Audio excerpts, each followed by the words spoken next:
Now, you might know them best for their haunting choral piece Cloud Song at the opening of the now historic River Dance. But Celtic choir Anuna first came together long before that magical night at the Eurovision in 1994. Anuna was founded by composer Michael McGlynn in 1987 with the aim of redefining ancient Celtic music. And more than 2 decades later, with numerous successful albums and collaborations with musical legends such as Elvis Costello and Barry Manilow, among others, under their belt, their Celtic spirit is still very much alive and well. We're joined now by Michael and Blath Conroy Murphy. But first, let's have a look at this.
Good morning to you both. Good morning, Blath. Good morning, Michael. Good morning. Recorded and filmed in Cork, you were telling us. It was in St Barahane's Church in Castle Townsend. We were undertaking a tour last year of Ireland for the first time in 22 years.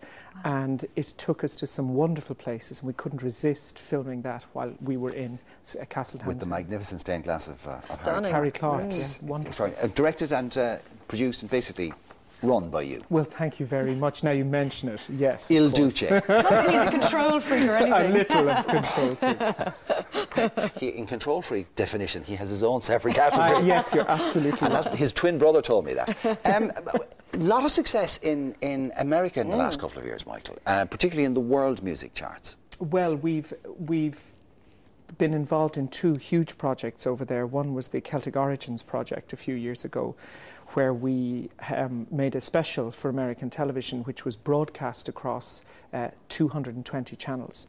And that was followed up a year later with a special which related to, sorry, I have a stammer, it's very difficult to get some words out. Christmas is hard. Christmas memories. And that's a very interesting Bing Crosby type show, which has had considerable success now over the last couple of years. And we did a 9-week tour, and we've done 2 other tours in the USA, and we're just back from Japan a couple of weeks ago, which Blath managed to contract pneumonia before we went. So yeah, she swine flu. She did, girl. Well done. Oh, Blath, you poor thing. You get the vomiting bug now, it'll be a hat trick. Oh God, touch wood. Well, the band, they've been together for what, 22 years, is it, Mike? 22 years. You obviously haven't been there from the start. You're a wee young thing. So how did you come to be a part of it, Blath? Well, I was in college with one of the girls that was in Anuna, and she encouraged me to come along and audition, and I couldn't believe it when I got in. I was delighted. And were you interested in that type of music beforehand? When I say that type of music, I'm not sure what I mean, because you've defined your own thing, really. Absolutely. But, you know, it is beautiful sound. Was that something that you aspired to do? Yeah, I mean, the first time I heard the group, I was 7. And the sound, yeah, it stayed with me. It was amazing. I was always, like, I've done a lot of choral work before, so, but this is totally different. Anuna is completely different, and I've learned so much from it.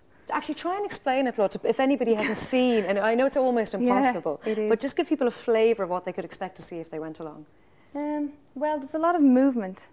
Our concerts, you know, we hold candles and we have long black cloaks.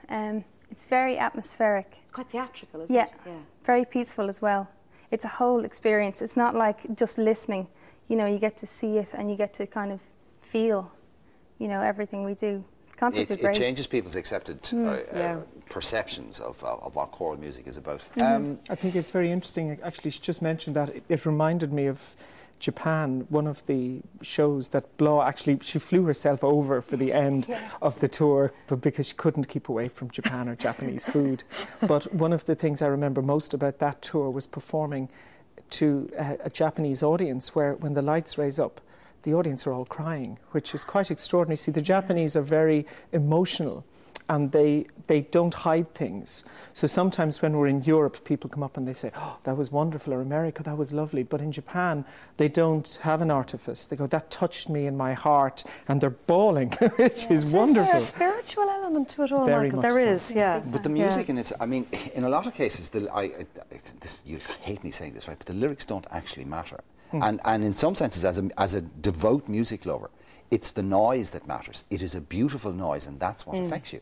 And it's amazing that human beings, whatever culture, whatever creed, if the noise is beautiful, it will touch them. It transcends everything. And it does. Bear in mind that the texts that we use are usually very ancient, are very profound, and the power of ritual and words is something, of course, that the churches have always understood. What text do you use, Michael? Just well, we sing in what would be about 12 languages, 11 languages, and it's very interesting when we performed in Morocco in recent times, performing to a primarily Muslim audience, and they could still understand what we were saying because, of course, at the core of everything, the words are the same. They say God, love, peace, hope, happiness, you know, these things are profound, and they're things that are part of all of our lives. The similarity between the Muezzin call to prayer Yes. and Shan Nos is quite striking. Yeah, that's true, It's actually, very similar. It is amazing that you have probably been one of our most successful acts in America over the last couple of years, and almost a prophet without honour in your own land. And your first tour in 20 odd years, I find that very hard to believe, Michael. Well, I think it's also the nature of the music is well, I'd love to say wonderfully positive things about musical study in Ireland, but in 22 years I have seen the standards decline in music. I mean, despite the fact that we are supposedly one of the more musical nations in the world, the fact that we put so little emphasis in our education system on music, music is always something you pay extra for. And I have seen at first hand the power of music on small children, children with special needs, and yet it appears that this isn't shared by people such as the Department of Education to any great extent. The issue, what we're trying to do this year, which is different to what we've done before, and Blath and I suppose would be very much passionate about it as well as the singers, is that we're beginning we've all benefited so enormously from Anuna as people and musicians that when we perform from the middle part of the year, we're going to offer workshops where we workshop and we interact with local musicians when we perform in Ireland. Oh, wonderful. And I think that means that we're going to have a deliberate and lasting effect as we travel. That's and very as people want to see you, us. we've had your dates up on the website. It's on the screen, Mermaid rather. on Saturday and what is it? The Mermaid and Riverbank. Riverbank on Friday. On Friday, yes. Guys, we wish you well with it. Thank you very much indeed. Thank you. Thank you very much.